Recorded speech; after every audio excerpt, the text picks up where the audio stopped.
美国一声要甲台湾扣32%的关税，咱的政府是宣布讲要投入880亿，不过民间是认为讲这帮助是真有限的，甚至有风声讲呢，一寡传统产业拍算要缩减部门，甚至是裁员。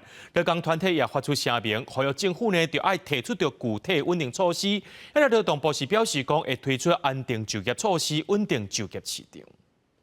全黑的。拍开厂房内底空，美国新冠计划冲击全球。中华纺织业大公司新人纺织表示，这2-3年主要订单转去中国，营运无简单，已经咧苦支持。台湾要被美国扣32%关税，会产生退货条加另外运输成本，对企业恐惊是最后一击，会考虑要大缩减部门加人力整并，减少损失。因为今年就还没有恢复啊，还在想办法要增加出口量，结果这么下来。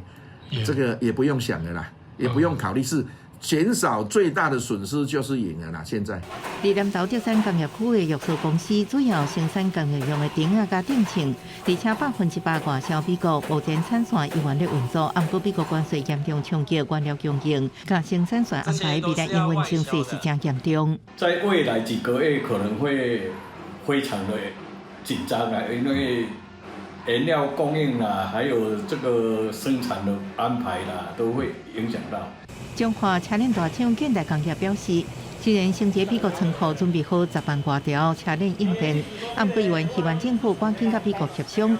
产业受冲击算是恐惊出现减单，甚至裁员问题。劳团烦恼资方可能倒手提政府补助，正手违法解雇劳工。劳动部强调推出安定就业措施，协助就业机会受冲击的劳工。万一有冲击比较大，部分的劳工有面临到失业的状况，我们有对应的方案。如果有企业雇主愿意来雇佣的话，也有一些薪资补贴来鼓励雇主来雇佣再就业。 除了补助企业且失业的人，劳动部也规划提供无薪假的薪水补贴，也佮结合非营利组织创造就业机会。这边也使63个专线提供咨询，互劳工相对支持。记者综合报道。